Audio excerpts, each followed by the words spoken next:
자, 이번에 이제 박성준 의원 하실 예, 얘기가 예. 많은 민주당 얘기로 넘어갈 텐데 제가 취재한 바로는 민주당이 내일쯤 재보선 지역의 공천 작업을 마무리하고 발표를 할 것이다라는 얘기까지 들었습니다. 내일 발표할 수도 있고 확정은 내일하고 발표는 좀 미룰 수도 있고 어쨌든 내일은 마무리가 된다는 얘기를 제가 들었는데요. 혹시 들으셨습니까? 아니 저도 예. 그 뭐 언론을 통해서 알고 누가 얘기해줘서 이렇게 알게 되는데 예. 내일이 이제 4월 23일인가요? 그렇죠. 23일까지는 어느 정도 좀 가닥을 잡겠다라고 하는 것이 계속 나왔었는데 근데 지금 보면은 상당히 많은 지역이에요. 보궐선거가 14군데가 그렇죠. 그렇게 많은 지역이기 때문에 이걸 한꺼번에 다 하기는 쉽지는 않을 겁니다. 왜냐하면 이 사람을 이렇게 놓고 저 사람을 하고 또 하나는 다 대부분 이제 전략공천이기 때문에 이 전략공천 대상들을 찾았고 거기에 따른 경쟁력도 확보하고 예. 여론조사도 충분히 하지 않았겠습니까? 한꺼번에는 못하고 좀 나눠서 할 거다. 그렇게 하지 않을까 저는 싶어요. 예. 왜냐하면 경기도도 그렇고 예. 인천도 그렇고 또 부산도 그렇고 매우 중요한 지역들이 좀 많이 있어서 관련 후보들을 찾더라도 네. 여기를 여기에 넣을지 저기에 넣을지 상당히 지도부는 고민을 많이 할 겁니다. 알겠습니다. 자, 관련해서 정청래 대표가 한 이야기 제가 말씀드린 거는 취재한 내용입니다. 내일 확정하고 발표할 거다라는 거는 가능하면 내일 발표할 거라는 얘기 제가 취재한 내용이고요. 정청래 대표 얘기 한번 들어보시죠. 경상남도 통영시 욕지면 선상에서 최고 원칙은 전략 공천을 한다. 전 지역에 공천을 한다라는 것이 기본 원칙입니다. 외부 인재 영입, 내부 인재 발탁, 그리고 당에 신망이 있고 명망이 있는 인사들의 재배치, 이렇게 해서 전략 공천을 하겠다라는 말씀을 드렸습니다. 선거 승리와 선당 후사가 이 전체를 꿰뚫는 정신입니다. 선거에 도움이 되면 하고 선거에 도움이 되지 않으면 안 하겠다. 6.3 지방선거 승리의 관점에서 국회의원 재보궐선거 승리의 관점에서 공천을 하겠습니다. 자, 정청래 대표는 원칙을 이야기한 거고요. 조승래 사무총장은 보다 실무적인 일을 할 테니까 조승래 사무총장은 보다 구체적으로 사람에 대한 이야기를 했는데 최근에는 이재명 대통령의 측근으로 불리는 인사죠. 김영전 민주연구원 부원장의 이 공천 문제를 어떻게 할 것이냐. 아직 2심까지는 유죄를 받았는데 대법원에서 무죄 취지로 파기환송을 확신한다고 말은 하지만 그건 알 수가 없는 상황인데 과연 공천하는 게 당에 도움이 될 것이냐 말 것이냐. 청와대 하정우 AI 수석은 도대체 나오느냐 안 나오느냐. 여기 출연하신 정치인들의 이야기는 출마 쪽으로 기울었고 조만간에 결정할 것이다라고 얘기는 하고 있는데 조승래 사무총장 얘기도 한번 들어보시죠. 개별 선거구의 당선 가능성이 있다 하더라도 그 인사에 대한 공천이 다른 선거에 영향을 나쁘게 미친다면 선택할 수 없는 카드겠죠. 대체적으로 긍정적인 면보다는 부정적인 면이 많지 않냐라는 의견들이 좀 더 강한 것 같습니다. 김용 부원장을 비롯해서 지금 거명됐던 당의 좋은 자원들은 당이 이런 합리적이고 객관적인 프로세스를 통해서 어떤 의사결정을 하면 저는 수용할 것이라고 생각합니다. 하정우 수석은 그래서 어떻게? 아니 그러니까 지금 영입을 위해서 좀 막바지 노력을 하고 있고 본인의 결단만 남아 있는 상태이죠. 저희들은 뭐 기대를 하고 있습니다. 그런데 이제 하정우 수석이 처음에 출마 문제에 대해서 상당히 그 경직된 반응을 보였던 것에서 지금은 상당히 유연하게 변한 것도 사실입니다. 민주당 정치인들의 하정우 수석에 대한 이야기는 거의 공통된 거의 이야기네요. 결정된 걸로 받아들이고 분위기 보니까 출마로 나오는 것으로 거의 그렇게 알고 있는 것 같더라고요. 보니까. 예, 당내 분위기가. 예, 당내 분위기가. 예, 김용 부원장 문제는 어떻게 박성준 의원도 이게 참 조심스러운 문제이긴 합니다만. 저는 이제 좀 다른 측면이 있는 예. 것 같아요. 지도부가 바라보는 시각하고 또 김용 전 부원장에 대한 당내 지지와 또 김용 부원장과 관련된 주변의 인물들의 어떤 평가 이런 것들이 또 대중에게 어떻게 다가가느냐 이런 것들은 이제 지도부는 다 판단하는 거 아니겠습니까? 그런 면에서 볼 때 이제 조승래 사무총장이 저런 말씀을 한 것 같은데 저도 이제 요 근래 김용 전 부원장을 몇 번 만났어요. 만난 일이 있었어요. 그리고 출판기념회라든가 또 지역에 행사 가보면 김용 전 부원장이 많이 와 있어서 인사도 하고 그랬는데 그리고 지방선거에 나선 사람들 뭐 후원회장 이런 것도 많이 맡았더라고요. 왜냐하면 이제 김용 전 부원장에 대한 당내 그러니까 김용 전 부원장과 같이 정치를 했던 분들의 평가를 보면은 우리가 정치에서 동료 집단의 평가가 매우 중요합니다. 그렇죠. 아, 이 사람 어떻더라. 이 사람 괜찮다. 어떻다. 여기는 장점이 있고 어떻다. 이렇게 얘기들이 나오는데 대체적으로 보면 호방하다는 거예요. 호방하다. 호방하고 또 사람을 끌어들이는 힘이 매우 좋고 네.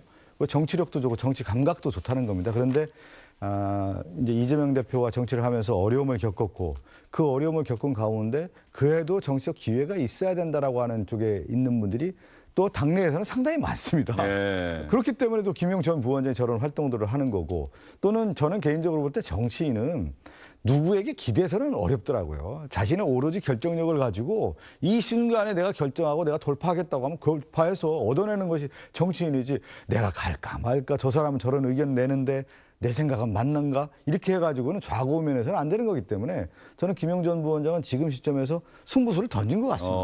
그랬을 때 이 결과가 어떨지라도 여기서 승부를 걸고 자신의 돌파력을 보여주고 정치력을 보여주고 그 주변에 있는 사람들의 어떤 평가라든가 이런 것들을 종합해 볼 때 자신의 결정에 의해서 이렇게 이루어지는 것 같아서 일단은 좀 지켜봐야 될 것 같습니다. 그렇지만 지도부는 또 다른 평가가 좀 있는 것 같아요. 현재 사법 리스크가 여전히 유죄 판결을 받은 상황이라고 하는 부분이 좀 부담스럽지 않겠어요? 지도부 그러면 입장에서는. 이제 지도부에서 가장 힘든 과정이고 지금 우리 당에서 볼 때 김용 전 부원장은 억울하다고 하는 생각을 갖고 있는 분들이 많아요. 예. 그렇기 때문에 김용 전 부원장이 얼토당토 않게 무슨 사법 리스크가 있는데 출마했다고 하면 야 말이 되네 이렇게 되는 건데 전반적으로 김용 전 부원장을 아는 분들과 김용 전 부원장과 정치했던 분들은 김용 전 부원장이 억울하고 힘든 과정이었다. 이것을 회복할 수 있는 정치력으로서 돌파할 수 있는 기간이 필요한 거 아니냐라고 하는 시각이 대체적이다. 이렇게 보고 있습니다. 그리고 동시에 또 하나 봐야 되고 국민들은 과연 또 어떻게 볼 것이냐. 그렇죠. 이 제가 부분도 마지막 상당히 중요한 말씀 것처럼 부분이죠. 이제 국민들이 이것을 어떻게 바라보냐. 예. 그 부분이 또 있는 거고. 자, 여기서 중요한 것은 이제 이광재 전 의원을 정청래 대표가 엊그저께 이야기를 했다는 부분이에요. 선당 후사라고 해서 이런 부분들을 재배치하겠다라고 하는 의사를 분명하게 밝힌 건데 이광재 전 의원은 본인이 결정할 것이다. 갈지 안 갈지 나갈지 안 나갈지도 본인이 결정하겠다라고 하는데 아마 내일이면은 이광재 전 의원의 결심도 거의 임박한 것 같은데 뭐 지역이라고 하는 것이 최선호 의원 거의 뭐 제한돼 있잖아요. 경기도 하남 뭐 평택을 뭐 이 정도 아니겠습니까? 인천의 이제 계양과 연수 네. 어떻습니까? 그 이제 계양을 같은 경우에는 이제 대충 정리가 된 것 같습니다. 김남준 전 대변인? 송영길 전 대표는 아닌 걸로 됐고 이제 송영길 전 대표 같은 경우에는 계속 인천에 다시 말해서 이제 연수갑에 희망을 가지고는 있는데 그것도 좀 아닌 것 같다라는 평가들이 많고 예. 그래서 지금 그 정청래 대표가 말했던 핫플레이스가 어디냐 처음엔 평택을 이야기하는 것 같았는데 지금 보니까 그건 또 아닌 것 같아요. 그러니까 평택을의 이광재 전 의원 이야기하는 것 같았는데 지금 분위기 또 그게 아닌 것 같습니다. 그래서 지금은 기자들이 전화해보면 아침에 들은 얘기하고 저녁에 들은 얘기가 달라요. 그래서 하남갑 얘기도 하남갑에 누구다 너무 많은데 그래서 지금은 이제 이광재 전 의원은 하게 된다라면 하남갑 아닐까 이런 얘기들이 좀 하마평은 더 많은 것 같습니다. 그리고 평택을은 예. 평택을의 정청래 대표가 그랬잖아요. 선당 후사의 정신을 보여줬고 그래서 뭔가 당에서 좀 보답을 해야 되는 그런 측면으로 말했는데 평택을에 가라 그러면 그게 보답하는 그런 모양새는 아니잖아요. 그래서 저는 이광재 전 의원의 속마음을 제가 알 수는 없습니다만은 내가 결정하겠다라는 말 자체가 평택을 얘기 나오는 거에 대한 불쾌감 아닌가라는 생각이 들고 네. 그래서 지금 여러 지역과 사람을 무슨 사랑의 작대기 같이 지금 긋고 있는 그런 상황들이 계속되고 있습니다. 내일이면 결판이 나겠죠. 핫플레이스 근데 하남갑이 핫플레이스라는 느낌은 안 들잖아요. 아니 이제 핫플레이스가 정청래 대표의 그 이 말이 언어가 그냥 하는 말은 아니잖아요. 아까 메시지가 참 좋다고 얘기하셨는데. 그러니까 핫플레이스가 왜 됐냐면 누구를 보낼 건가 결정을 못하기 때문에 핫플레이스가 된 거예요. 경쟁이 치열해서가 아니고. 왜냐하면 인천 아까 우리 최선호 의원 얘기한 것처럼 인천 계양을이 상당히 논란이 됐잖아요. 그러면 처음에 인천 계양을이 핫플레이스가 된 거 아니에요. 근데 고정 변수가 된 거 아니에요. 고정 변수가 상수가 된 거 아닙니까? 김남준의 후보로 돼서 뛸 가능성이 크다라고 하는 거기 때문에 거기는 이미 뉴스에 거론되지가 않는 거 아닙니까? 네. 그러면 맞춰봤더니 평택하고 지금 경기도에 남아있는 두 곳이 하나만 아닙니까? 그러면 여기에 누가 갈까? 근데 비중 있는 사람이 송영길 전 대표도 있고 이광재 의원도 거론되니까 여기가 그리고 또 추미애 의원이 했던 지역이고 경기도지사 후보가 났기 때문에 연대하는 힘에 있어서의 가장 큰 힘이 발휘할 수 있는 곳이 또 하남이라고 보는 거기 때문에 여기에 누가 가느냐에 따라서 또 경기도 선거 전체판을 좌지우지할 수 있는 사람이 가는 거기 때문에 핫플레이스가 된 것이죠. 예. 제가 오늘 오전까지 또 전화 통화하고 취재한 바로는 송영길 전 대표는 인천을 벗어나지 않을 것이다. 어제 들은 얘기나 오늘 얘기가 인천을 벗어나지 않을 거다는 얘기까지는 제가 들었어요. 네. 그러면 그렇다고 한다면 남은 한 지역이 연수. 저는 어제 예. 이제 송 대표하고 저도 이제 송영길과 예. 아주 가까운데 요즘에는 연락을 할 시간이 없어서 예. 뭐 국정조사 때문에 바쁘셔갖고. 우연히 예. 그 식당에서 뵀는데 그 얘기를 하더라고요. 어떻게 돼요? 내가 귓속말로 물어봤더니 아주 가까운 사람이에요. 예. 당에서 결정하면 가는 게 맞다. 그리고 그 주변의 측근들도 어느 지역을 고수하기보다 당이 결정하면 그곳에 가는 것이 맞다라고 생각하고 있고 송 대표도 그렇게 생각하고 있다. 이렇게 전하더군요. 알겠습니다. 자, 송영길 대표는 어쨌든 인천을 벗어나지 않을 거다는 얘기까지 들었는데 이게 과연 맞는지 한번 내일 지켜보도록 하고요. 여기서 하나 변수가 생긴 사람이 김영남 전 의원이에요.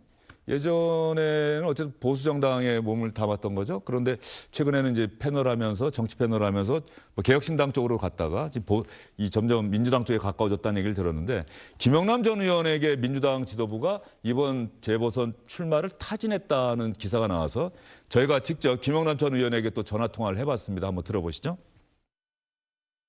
이거 기사가 났길래 이거 예. 확인을 해서 보도를 해야지 그냥 무작정 받을 수가 없어서 예.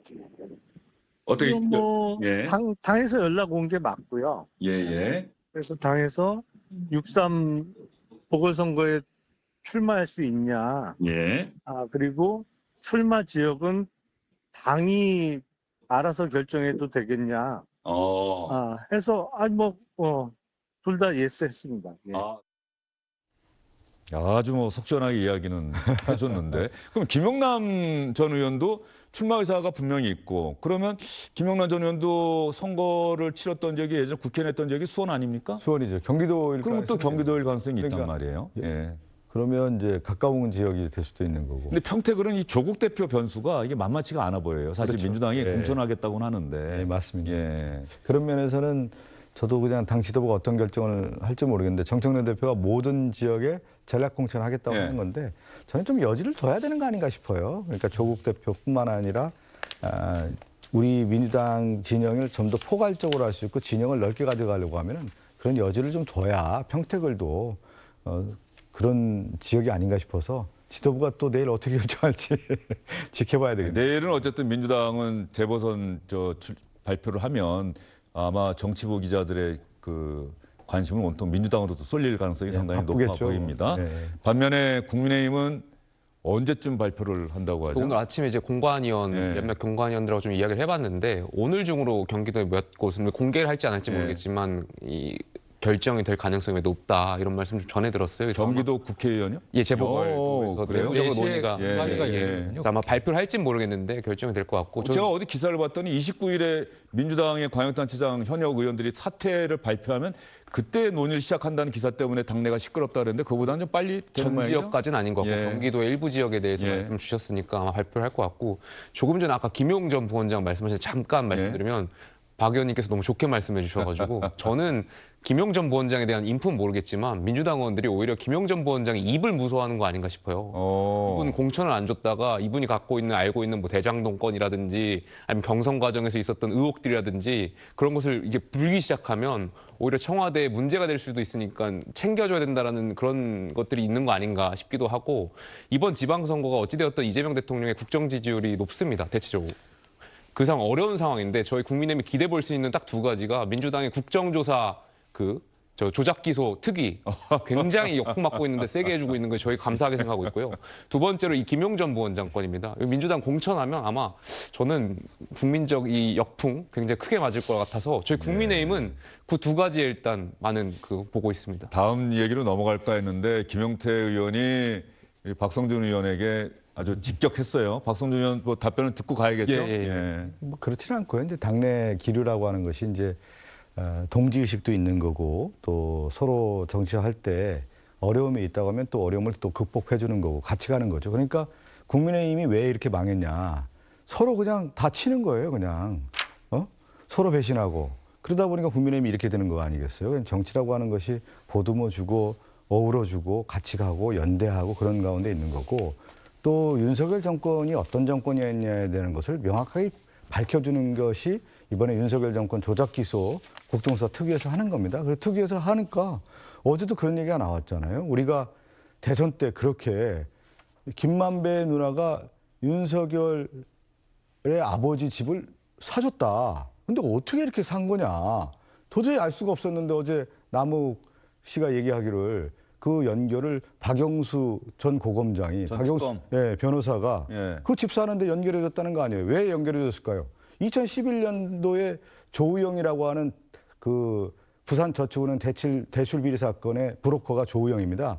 조우영이가 그 커피는 뭐 마셨다 안 마셨다. 맞습니다. 조우영 씨가 그 변호인을 누가 소개시켰냐? 김만배가 박영수를 소개해줬어요. 근데 그 당시에 수사를 누가 했냐면 윤석열 중수 이과장이 했단 말이에요. 그게 2011년이에요. 근데 2019년도에 윤석열 아버지의 집을 누가 사줬냐면 김만배가 사줬는데 그 실제 중간 자리를 누가 했냐면 박영수가 했다는 거예요. 이 연결고리가 쭉 이어지는 이 카르텔이 형성됐다라고 하는 것이 어제 또 드러난 거 아니에요? 그런 새로운 이야기가 나왔다. 그러니까 이 조작 기소에서 지금 나오는 얘기들이 과거에 덮었던 이 검찰들이 덮었던 내용들과 조작했던 내용들이 다 하나하나 드러나고 있기 때문에 그것이 진실이 드러나는 거고, 그런 가운데 국민들이 이런 일이 있었구나라고 하는 것을 새롭게 알 수 있는 기회가 되는 것이죠. 알겠습니다. 예. 또 박영수 이제 또 전 특검에게 또 기자들이 확인을 해봐야겠네요. 그런 적이 있느냐? 지금 볼 때는 뭐 거의 사실인 것 같아요. 지금 볼 때는. 알겠습니다. 자, 다음 얘기 넘어가려 했더니 그 김용 전 부원장이 김남국 전 의원 그 최근에 어제 뭐 정청래 대표가 같이 저 고구마 아파트 가서 봉사활동하는데 이렇게 시원찮게 일해서 공천 받겠어 그랬더니 여기서 쓰러지면 공천을 주는 건가요? 이렇게 농담.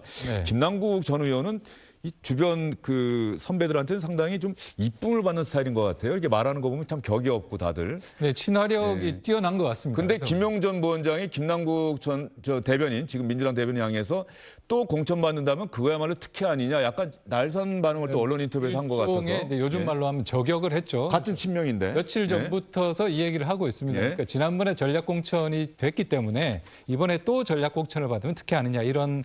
그래서 이제 안산갑에 좀 더 마음이 가 있는 게 아니냐 이런 얘기가 나오고 있는데요. 제가 안산갑 얘기를 뺐네요, 경기도에서. 그런데 오늘 이제 김어준 씨 프로그램에 김용 부원장이 나왔거든요. 같은 시간에 조승래 사무총장은 나와서 부정적이다라는 말을 했고, 그때 이제 비슷한 시간에 김용 부원장은 나와서 이야기를 하고 있었는데, 뭐 아까 쭉 말씀하셨던 대로 나는 사법 리스크가 아니라 조작 기소의 피해자다라는 거 계속하고 국민들한테 심판받고 싶다는 얘기 계속 했는데, 제일 이제 마지막에 하나 눈에 띄는 얘기가, 그래서 당이 무공천하면 어떻게 하실 거냐라는 질문을 했는데, 거기에 대해서 뭐 그런 당이 그렇게 결정하면 난 수용할 수 있다.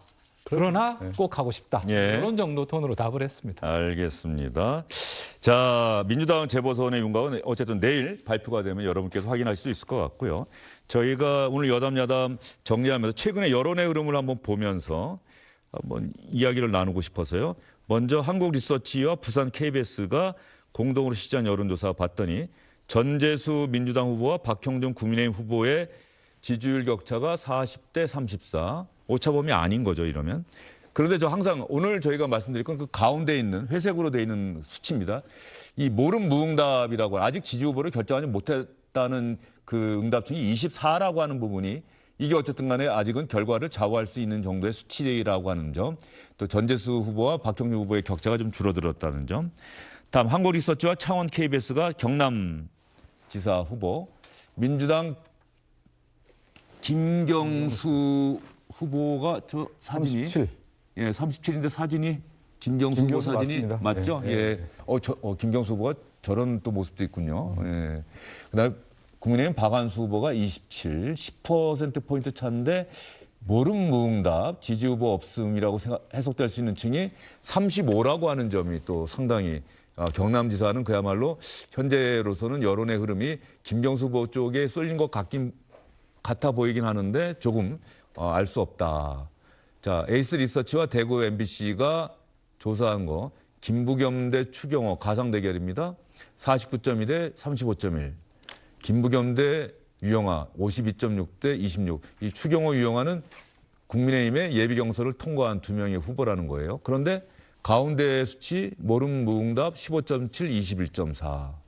자, 이것도 역시 저걸 집어넣으면 어떻게 되느냐 한번 또 생각해 보시고요. 강원도지사 가상양자 대결은 한국갤럽과 세계일보가 한 건데요. 우상호 48, 김진태 37. 근데 모름 무응답은 15, 격차는 11. 자, 이 각각의 여론조사는요. 이 부산 KBS 한국 리서치는 4월 17일, 19일, 그리고 창원 KBS와 한국 리서치는 4월 14일부터 16일까지, 그리고 대구 MBC와 에이스 리서치는 4월 18일부터 19일까지라고 하는 점, 자세한 내용은 중앙선거 여론조사 심의위원회 홈페이지 보시면 되고요. 강원지사는 조금 격차가 있습니다. 4월 7일부터 8일까지 보름 전에 한 조사 결과고요. 자세한 내용은 중앙선거 여론조사 심의위원회 홈페이지를 보시면 된다 이건데요. 전체적으로 보면은 최순원 의원, 예. 지금 민주당 후보들이 수치적으로는 앞서가고 있는데 가령 전재수, 김경수, 김부겸, 우상호 후보 모두 지금 나온 여론조사 결과에서 5에서 10은 빼야 된다 이런 얘기들 많이 하는 것 같더라고요. 그러니까 아무래도 이제 전통적으로 국민의힘 강세 지역일수록 그런 숨어 있는 이른바 샤이 보수가 있기 때문에 대구 같은 경우에는 15%포인트 정도 차이가 나야지 안심할 수 있다라고 이야기하고 뭐 그런 상황인데 특히 지금 이제 주목이 되는 게 국민의힘 입장에서는 불경에 조금 더 기대감이 좀 커지고 있는 상황. 그러니까 추이적으로 볼 때 아까 조금 전에 보셨지만 이제 처음으로 최근에 여론조사 중에서 처음으로 전재수, 박형준 두 사람이 어쨌든 오차범위 아닙니다. 플러스 마이너스 3.1%포인트이기 때문에 저게 처음으로 한번 잡혔어요. 근데 이게 추이가 어떻게 될지는 봐야 되겠지만 이게 일부에서는 이제 한동훈 효과 아니냐 이런 얘기들이 나옵니다. 그래서 무슨 얘기가 있냐면 지금 불경 세 지역의 후보들이 부산 북갑에 공천하지 마라. 무공천해라. 라고 장동혁 대표에게 촉구하는 그런 공동 기자회견을 갖겠다라는 움직임이 지금 있어요. 이제 이런 것들이 그거 실제로 이루어지면은 그거는 좀 파장이 있겠는데요. 그 세 사람이 한동훈 손잡고 불경에서 어떤 선거운동을 연합하는 그런 모양새가 나타날 가능성, 현실화될 가능성이 좀 있는 것 같고 이게 불경 앞으로 지선 과정에 있어서 좀 변수가 되지 않을까 이런 예측들이 나오고 있습니다. 그런데 장동혁 대표는 꿈쩍도 안 할 것이다. 뭐 아마도 김영태 의원 보시기에? 글쎄요, 뭐 시기가 가면 갈수록 장 대표도 몰리다 보니까 결정을 하셔야 되지 타협을 하셔야 되지 않을까 싶습니다. 알겠습니다. 오늘은 여기까지 듣겠습니다. 박선윤 의원도 오늘 수고 많으셨고요. 자, 두 분도 수고 많으셨습니다.